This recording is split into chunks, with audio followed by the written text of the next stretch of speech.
Assalamualaikum warahmatullahi wabarakatuh.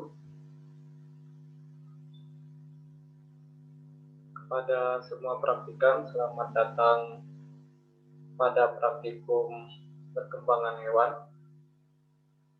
Karena keterbatasan kita pada saat sekarang ini, karena pandemi, kita tidak bisa melaksanakan praktikum secara langsung di laboratorium.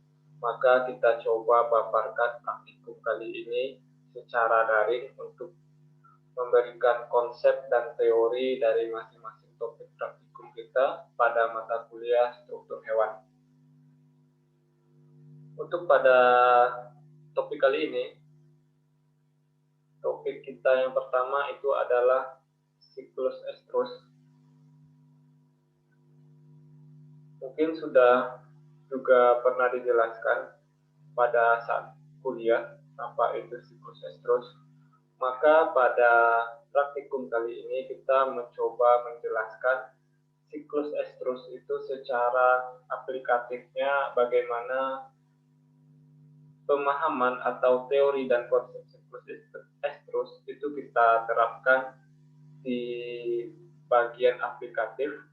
Contohnya, siklus estrus ini sangat berguna untuk mengidentifikasi masa subur hewan sehingga kita bisa melakukan konsepsi buatan atau bisa melakukan fertilisasi buatan.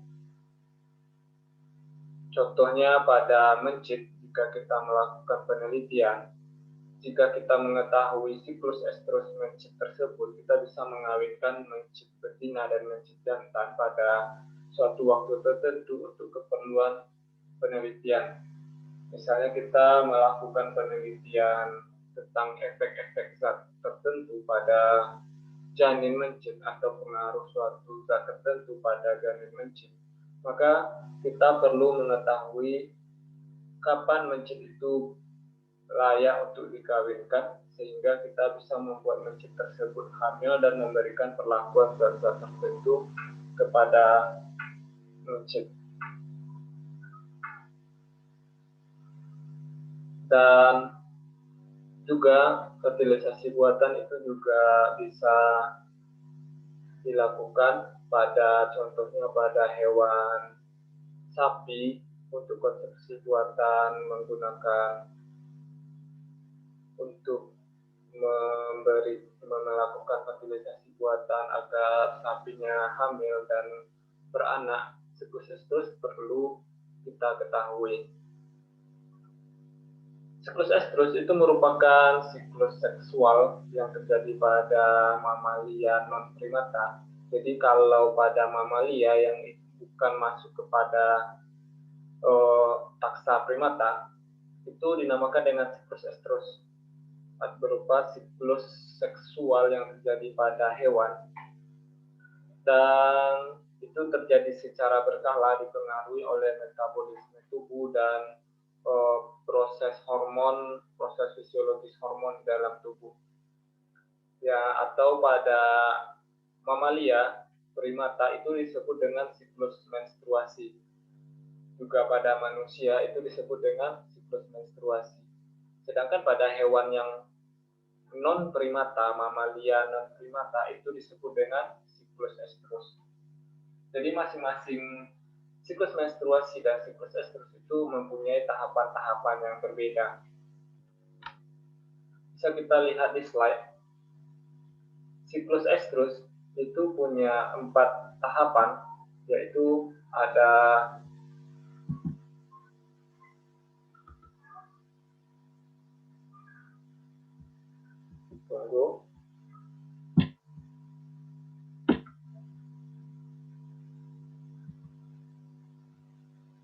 untuk siklus estrus itu ada 4 tahapan, yaitu tahapan pertama adalah proestrus, tahapan kedua ada estrus, tahapan ketiga ada metestrus, dan tahapan terakhir ada diestrus. Jadi pada siklus estrus itu punya 4 tahapan kegiatan atau tahapan proses. Tahapan proses ini mempunyai karakteristik masing-masing yang nanti akan kita coba lihat bagaimana karakteristik tersebut. Dan pada saat sekarang ini, untuk mata kuliah perkembangan hewan, kita sering menggunakan mencit untuk melakukan penelitian, baik itu pada laboratorium perkembangan hewan maupun laboratorium fisiologi hewan. Dan sekarang kita fokus melihat aplikasi siklus estrus itu pada mencit. Jadi kita sering menggunakan mencit untuk penelitian. Nah, kalau pada mencit itu siklusnya itu diulang setiap 4-5 hari. Jadi kalau pada mamalia primata, di mana itu siklus menstruasi itu kalau pada manusia itu terjadi antara 27 sampai 30 hari. Dan siklus itu terus berulang. Sedangkan pada mencit yang mempunyai siklus estrus, siklusnya lebih cepat, yaitu dari 4-5 hari. Nah, jika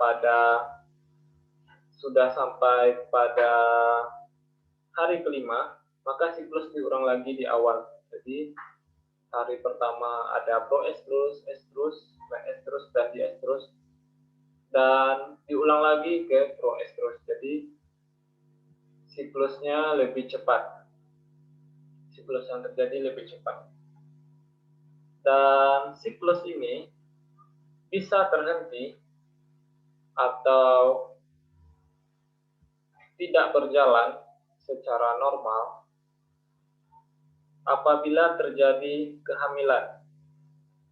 Sama seperti manusia, siklus menstruasi itu akan terhenti jika terjadi kehamilan. Begitu juga dengan siklus estrus. Siklus estrus akan terhenti jika terjadi kehamilan atau kehamilan semu atau pseudopregnancy, atau ada anestrus atau biasa disebut dengan kondisi di mana tidak terjadinya siklus estrus. Itu bisa dipengaruhi oleh hormon-hormon tertentu sehingga siklus estrus tidak berjalan sebagaimana mestinya,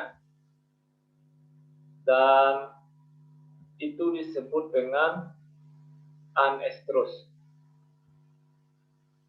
Nah, untuk proses ini di laboratorium ada 4 metode yang bisa kita gunakan untuk mengidentifikasi masing-masing tahapan siklus estrus yang terjadi pada mencit.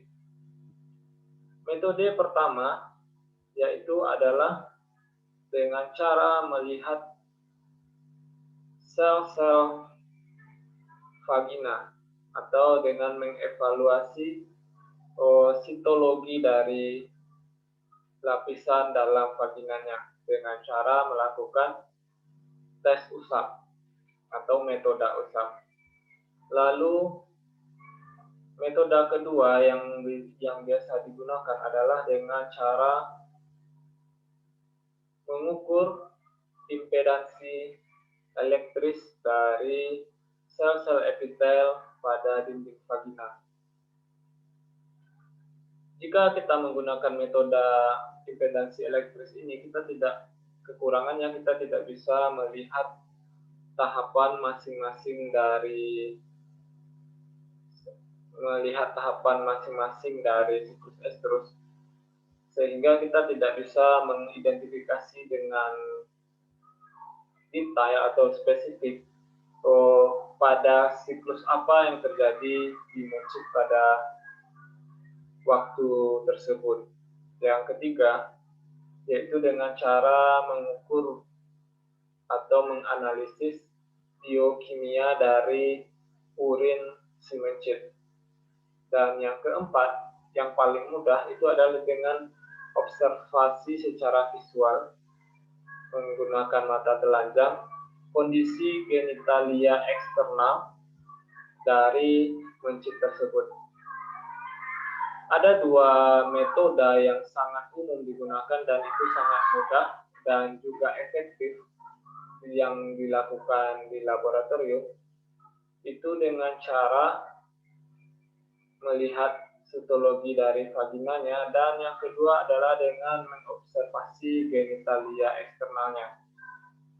Dua metode ini sangat sering digunakan dan juga efektif dan mudah.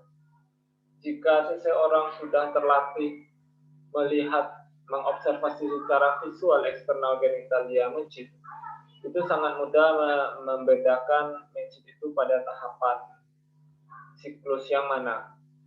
Contohnya saja, jika seseorang itu sudah terlatih untuk mengidentifikasi siklus estrus dari mencit sebanyak 100 mencit saja, itu hanya butuh 4-5 menit. Jadi metode keempat ini adalah metode yang sangat mudah digunakan. Seperti gambar yang ada di slide bisa kita lihat, ini adalah foto dari genitalia eksternal yang dilihat secara visual. Mencit putih atau mencit albino yang sering kita gunakan untuk eksperimen di lab. Jadi masing-masing gambar ini menerangkan masing-masing tahapan. Gambar A ini adalah tahapan proestrus, B adalah estrus, yang ketiga adalah metestrus, dan yang keempat adalah diestrus.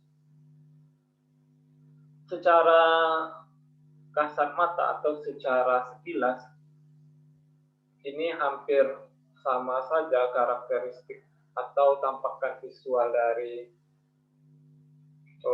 genitalia eksternal dari mencitnya. Namun jika kita perhatikan lebih seksama, masing-masing foto ini, masing-masing gambar ini punya karakteristik tertentu pada setiap tahapan. Untuk proestrus, pada gambar A bisa kita lihat, pada tahapan proestrus, genitalia eksternal dari mencit itu terjadi pembengkakan pada genitalia eksternalnya. Di sini kita bisa lihat pembengkakan, dan warnanya itu berwarna pink. Untuk albino, untuk mencit albino ini akan kelihatan berwarna pink dan lembab. Namun ketika sudah memasuki fase estrus,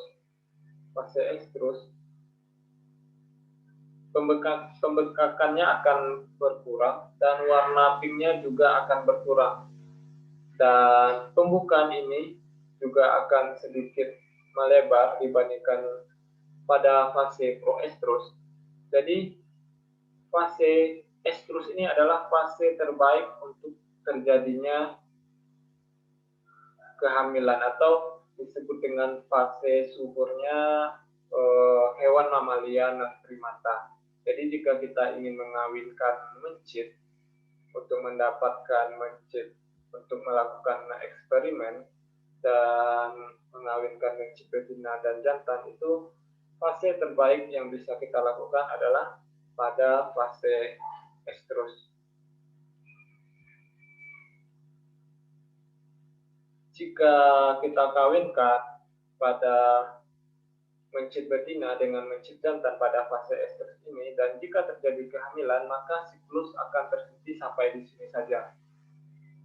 Namun jika tidak terjadi kehamilan, maka siklus akan dilanjutkan ke fase metestrus. Pada fase metestrus bisa kita lihat genitalianya itu tidak membengkak lagi, dan warnanya itu tidak berwarna pink lagi, dan pembukaan vaginanya itu sudah tertutup, tidak terbuka lagi, dan ada lendir putih pada genitalia eksternalnya. Dan selanjutnya tahapan itu masuk ke fase diestrus. Pada fase diestrus itu vagina atau genitalia eksternalnya itu sudah tertutup total, dan itu tidak lembab lagi, dan masih ada lendir-lendir putih yang ada pada genitalia eksternalnya. Jadi dari 4 tahapan ini sangat mudah diidentifikasi siklus estrusnya jika tidak terjadi penampakan seperti gambar A, C, dan D, berarti mencit itu sedang dalam fase estrus, yaitu terjadinya pembengkakan pada genitalia eksternalnya dan berwarna pink dan terjadi pembukaan di genitalia eksternalnya. Ini pada mencit albino yang sering digunakan untuk eksperimen di lab, dan ini untuk mencit Agusti, yang strain Agusti di sini bisa juga kita lihat, karena pada strain ini bulunya berwarna coklat atau pirang, jadi ini agak lebih susah diidentifikasi daripada mencit yang berwarna yang strain albino atau yang berwarna putih. Namun ini sangat mudah bisa kita lihat dari pembukaan genitalia eksternal dan dari warna genitalianya tersebut. Pada proestrus dan estrus ini sangat nampak, sangat kelihatan itu ada pembukaan di genitalia eksternalnya dan warnanya berwarna pink. Sedangkan pada menestrus dan diestrus itu warnanya sudah pucat dan tidak terjadi lagi pembukaan dan tidak terjadi pembengkakan pada genitalia eksternalnya. Begitu juga dengan strain non Agusti yang berwarna hitam. Di sini jelas sekali jika pada mencit pada tahapan estrus itu akan nampak pembukaan pada genitalia eksternalnya, sedangkan pada fase-fase lain itu sudah tertutup. Sini sudah tertutup, dan pada fase proestrus itu pembukaannya itu pada pra pembukaan dia akan membuka. Jadi bisa dilihat di sini, ini akan membuka. Jadi itu adalah fase proestrus. Jika telah membuka seperti ini, berarti dia siap dibuahi oleh mencit jantan. Berarti mereka sudah pada fase estrus. Dan pengamatan secara visual ini sangat mudah dilakukan, sangat murah dan mudah karena ini bisa dilakukan dengan cepat jika kita melakukan eksperimen menggunakan mencit yang sangat banyak. Misalnya dalam satu perlakuan itu kita butuh ulangan mencitnya sebanyak 5 dan kita punya perlakuan sebanyak 5 perlakuan juga, ada 25 mencit yang perlu kita uji, dan tentu kita harus menseleksi mana mencit yang sudah dalam fase estrus atau tidak estrus.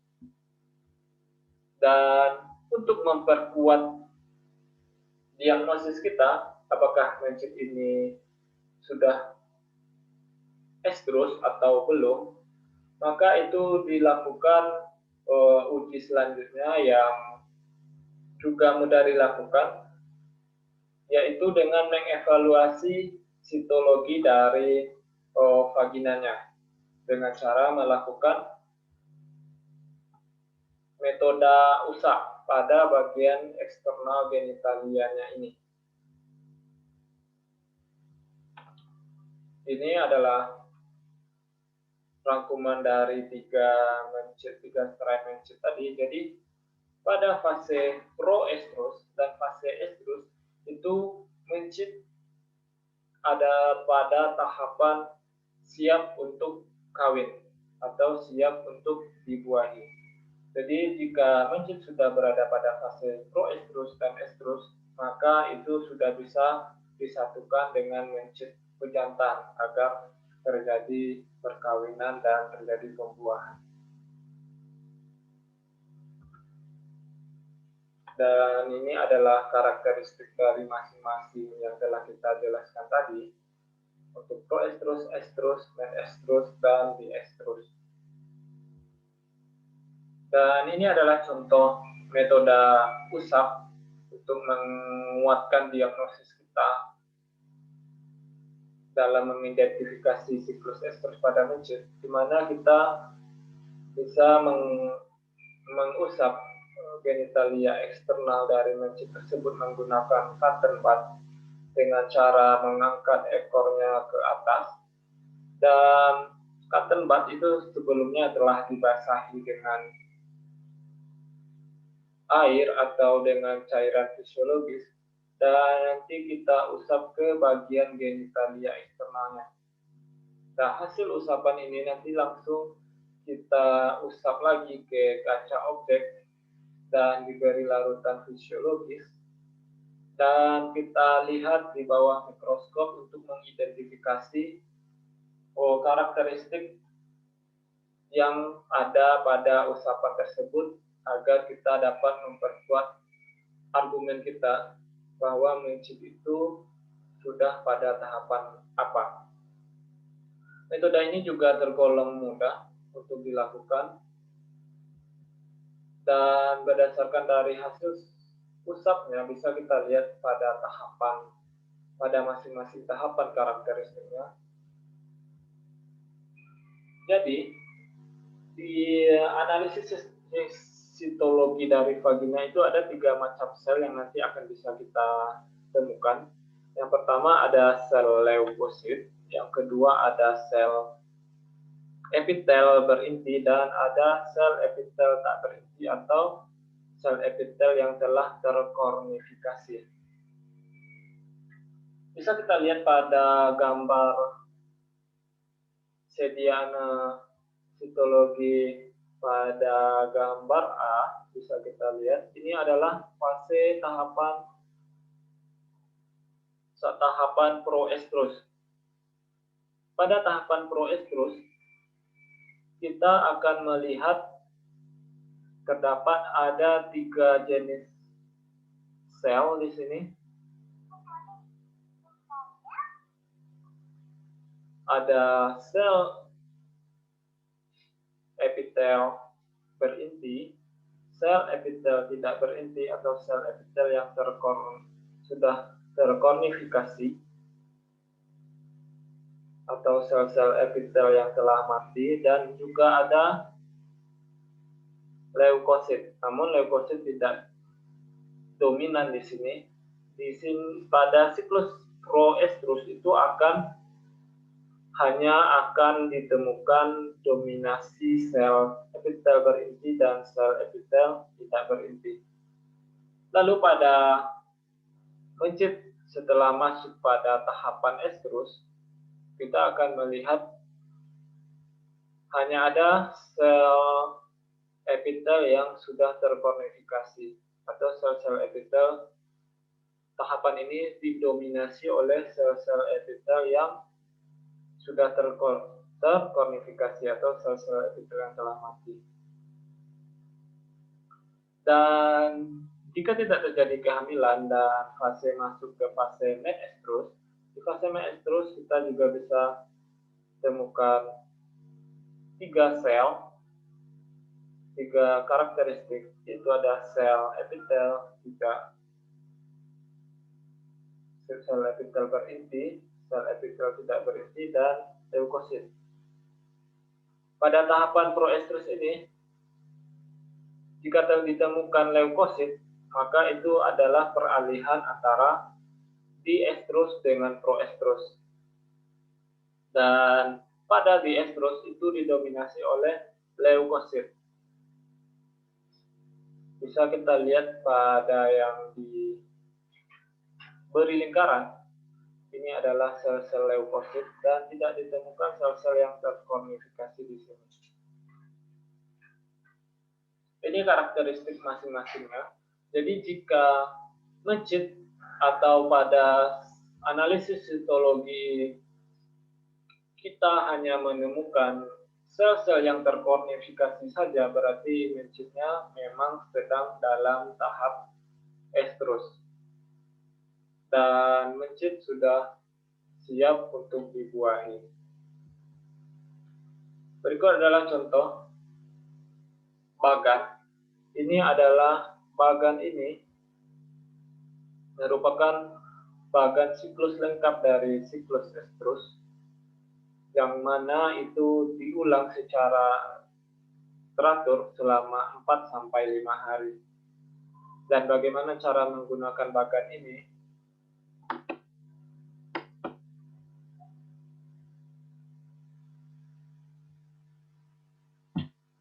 Misalnya kita bagi siklus estrus ini dalam 4 hari saja, jadi kita bisa bagi bagan ini menjadi 4 bagian yang sama besar. 4 bagian sama besar. Kita anggap ini adalah hari pertama, ini hari kedua, ini hari ketiga, ini hari keempat. Jika pada hari pertama siklus dimulai dengan siklus diestrus, maka siklus diestrus ini akan menghabiskan sebanyak 2 hari, karena siklus diestrus adalah siklus yang terpanjang dari proses siklus estrus. Jadi di estrus ini kita akan menemukan sel-sel leukosit yang berwarna hijau, sel epitel berinti berwarna oranye, dan sel epitel tidak berinti berwarna ungu. Nah, jika kita mengambil caranya, jika kita mengambil sampel pada saat hari kedua pada masa diestrus, kita bisa ambil tarik garis lurus ke sini. Jika kita mengambil pada jam ini, maka kita hanya akan menemukan sel-sel leukosit. Sedangkan kalau kita mengambil sampel pada hari keempat, di mana terjadinya siklus estrus dan menestrus, kita ngambil sampelnya di sini, maka kita hanya akan menemukan analisis histologinya, yaitu sel-sel yang terkornifikasi. Dan memang pada siklus estrus ini,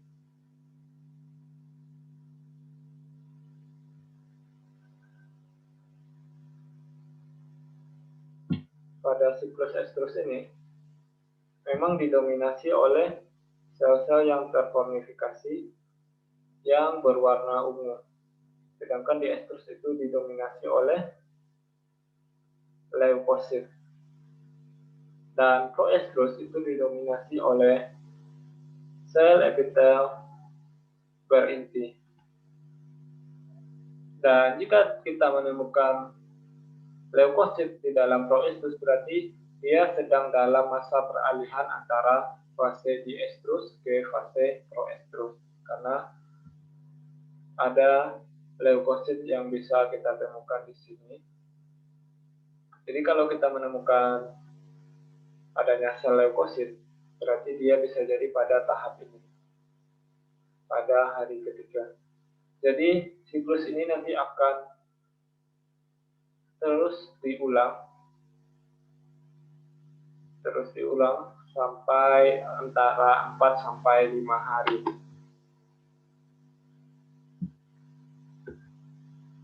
Dan itu adalah teori dan konsep dari praktikum kita secara daring ini, yang mungkin bisa digunakan untuk memperkuat pemahaman pada topik perkuliahan pada topik siklus estrus, dan juga bisa memperbanyak wawasannya tentang kegunaan atau aplikasi siklus estrus pada bagian aplikatif, baik itu secara eksperimen atau yang lainnya. Dan karena pandemi kita tidak bisa melaksanakan praktikum ini secara langsung di lab karena ini sangat berguna, namun memang keadaan yang membatasi kita, maka diharapkan eh, dengan adanya pemaparan teori dan konsep ini, kita setidaknya bisa mengerti apa-apa saja aplikasi yang ada yang sangat dibutuhkan nanti pada bidang perkembangan hewan dan pada bidang fisiologi hewan, khususnya siklus estrus pada mencit. Jika ada pertanyaan terkait dari praktikum siklus estrus ini, bisa silakan dibuat di kolom komentar. Nanti akan coba saya jawab satu persatu, baik itu kita kirimkan dan nanti akan kita sampaikan jawabannya ketika proses review dari seluruh topik yang ada pada praktikum perkembangan hewan ini. Mungkin hanya itu dari saya. Assalamualaikum warahmatullahi wabarakatuh.